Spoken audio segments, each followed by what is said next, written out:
Hi guys, it's lizzisimss here. Welcome back to my channel. I hope you're all doing okay, staying safe and taking care of your mental well-being. So today I have another speed build video for you.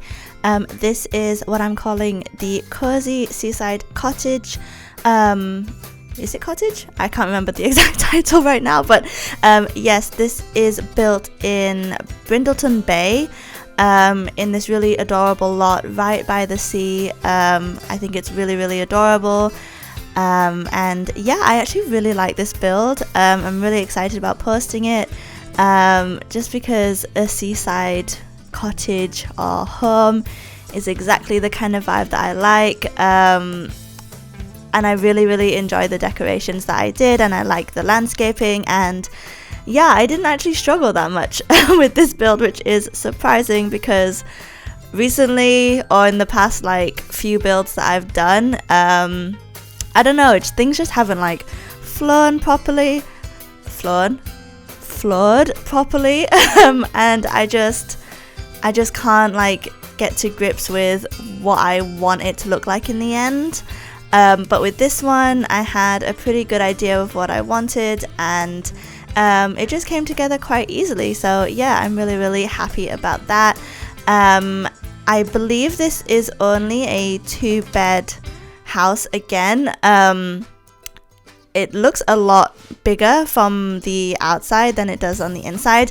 I think it's because I keep doing these houses with like a smaller upstairs, so where the bedrooms are, naturally it would just be smaller than the downstairs.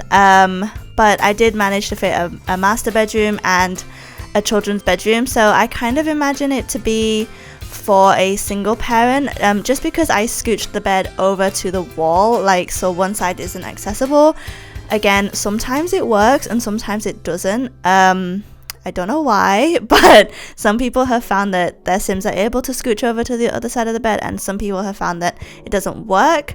When playtesting on this one, mine couldn't, so just take that as it is. Like, if you want to play here, just bear in mind that it might only be accessible for one Sim, so you could have a parent here, but there are also 2 children's beds. I seem to be doing that a lot lately, where I put the children's room with 2 children's beds, so maybe they're twins or very close in age, so they're okay sharing a bedroom. Again, like my other 2 builds, maybe they'll have to upgrade, but if it were me, I wouldn't want to move out of this place because it's so pretty.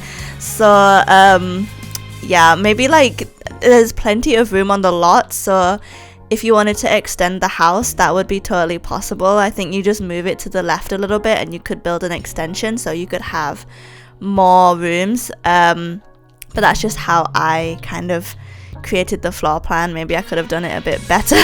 But the children's room is quite small. It's quite a unique shape, like it's just long, but I kind of split it into 2 separate spaces, like divided by an archway, which I think is really fun, and kind of feels like the way a cottage might be set out. But again, that might just be me. It is a really weird shaped room, and I imagine these kids would have to be quite young because it's a small space, and like older children or teens, they might not be very happy with this living situation.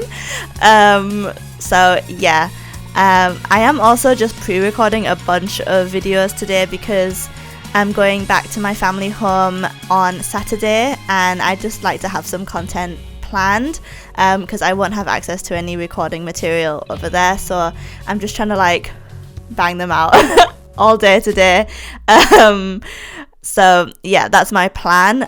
Hopefully I won't like lose my voice. Maybe in the next few videos you'll see me struggling a little bit, but that's just what I'm planning to do today, because I've got a bunch of builds like planned already, built, all the screenshots are done, it's all edited, so I just need to do the voiceover. Hopefully it won't take too much time because I should also work. Don't judge me, I'm home alone today, so that's my plan.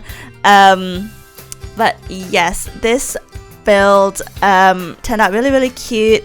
It's got a really like cozy vibe, both to the exterior and the interior. I chose a really nice like blue paneling, which kind of suits the seaside vibe that I was going for. And honestly, I just really want to live here. For most of the interior, I kind of went for like a mostly blue and yellow color scheme, but in some places, in some rooms, I added a little bit of pink. So especially in the kitchen, you can see it here. There is a pink flooring, a pink tile, and I also ended up using a pink wallpaper for like half of the room. So yes, yellow, blue and pink is what I kind of went for. I also forgot to put a fridge up until this point. I seem to do that a lot. Like I'll put the oven, the sink, the counters, I'll be like, something is missing, and then I just completely forget about the fridge, and I kind of have to like fit it in. So I don't know if it's weird that it's just like in the middle of the room here. For me, it's not that weird, but I don't know, it might be for you guys. There just wasn't a good place to put it because of the way I put the windows, but maybe it could have gone here where the kind of open shelving is. But anyway, I don't mind it where it is. If you do, you can change it. But I used the new country kitchen counters and cabinets, and they're so pretty. Like every time I use them, and I've been using them a lot, like I just always gush over how adorable they are. And I used this yellow swatch, which might be one of my favorites actually. I really, really like it. And I also cluttered it up with a lot of kitchen clutter, especially from the country kitchen kit, all the tins and what else, jars, would you call them, jars? But yeah, I cluttered it up a lot. I really, really like how it turned out. It just looks really lived in and really pretty. But next we're moving on to the living room, which is on the small side, but it still looks cozy and I think big enough for the family that I imagine to live here. So it only has one sofa, and I think I also put an armchair, but I can't remember right now. But it's got this lovely big fireplace. I think it's from Cats and Dogs, in this like blue swatch. It's really, really nice, really cozy vibes. And then I add this standing mirror behind the sofa, which I don't know, I just think it looks really nice instead of putting a picture or something there, like some artwork. I think the mirror kind of opened up the space a little bit and made it look a little bit bigger, because there's mirrors on both sides, from that standing mirror and from the fireplace. So yeah, I really like this living room. It is a bit of a tight squeeze, and you do have to go through the kitchen to get there. Again, I don't know how weird that is either. I'm not very good at floor plans, if you could tell, or I'm just not very confident in my floor plans. But some of them have turned out like kind of odd recently. I don't know, I just can't make it work, but I just stick to what I feel makes sense in my head. It might not make sense to other people, but it makes sense to me. But here is the bathroom, again with the blue, yellow and pink color scheme, and there's also a half bath here as well, and also a half bath upstairs where the laundry is. Though in the laundry room upstairs, it's really, really small. There's only a toilet, there's not a sink, so that's also weird. I'm so sorry. But here we are working on the dining table, oh my gosh, the dining room. You know how it goes, I get tongue tied a lot, I'm very sorry. But it's just a really simple dining room, right near the kitchen, which I like to do. I don't like it when the dining room is like on the other side of the house, so you have to like carry your food all the way across the house to sit down and eat at the dining table. I don't know, I just think that's really weird to me, and when I see it in builds I'm like, oh okay, but I just wouldn't like it in real life. I think it'd just be very odd. Yeah, that's just me. And here we are just working on the hallway there, and also the entryway to the house as well, where the stairs are. I just put a simple hutch, like a china cabinet, and I also imagine this family to have some pets, probably dogs. So there's 2 like dog mats there with a food bowl. I don't think the dog mats are functional under the stairs, but honestly, like, the dogs in The Sims never use the mats anyway, so it doesn't really matter too much. I just kind of put it there for decoration. But here we are moving on to the master bedroom.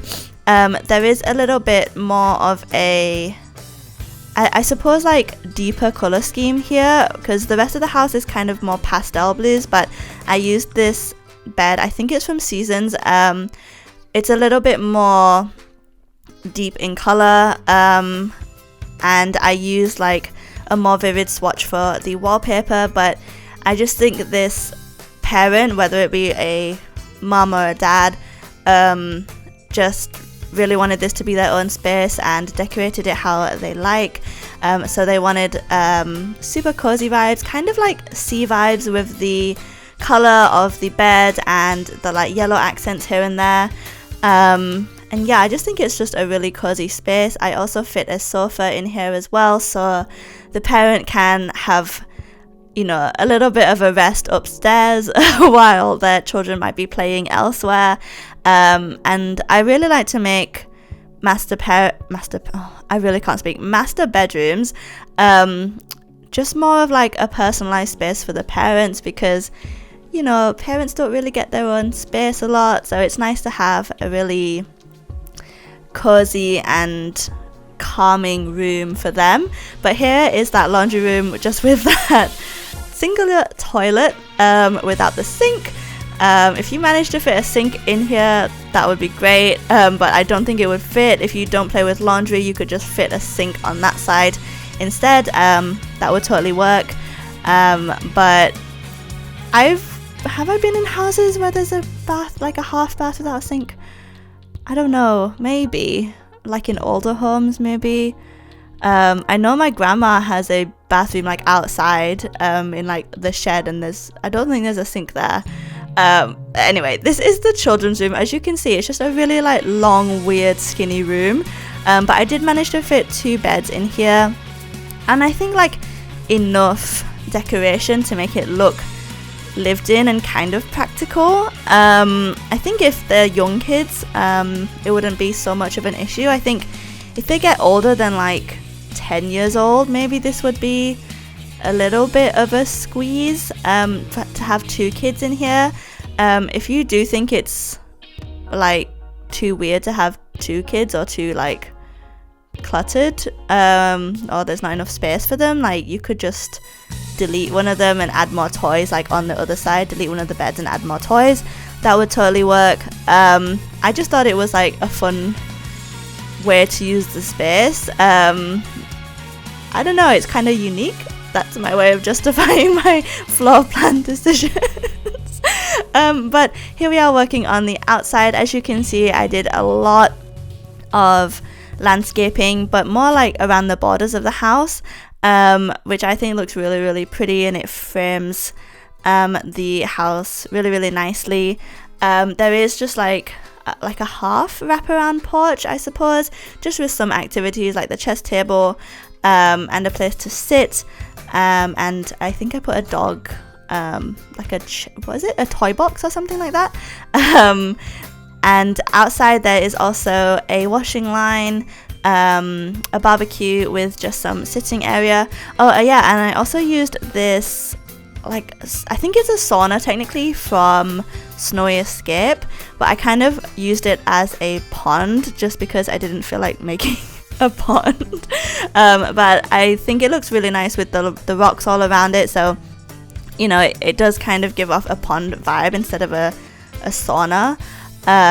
And I think it fits with the aesthetic of this house anyway. I did want there to be like just a little bit of water outside, and I think it looks really, really pretty. But that is pretty much it for this build. I hope you guys enjoyed this one. I really enjoyed building it. If you did, please do like, comment and subscribe. Leave any build suggestions in the comment section below, and I will see you guys in the next one. Bye guys!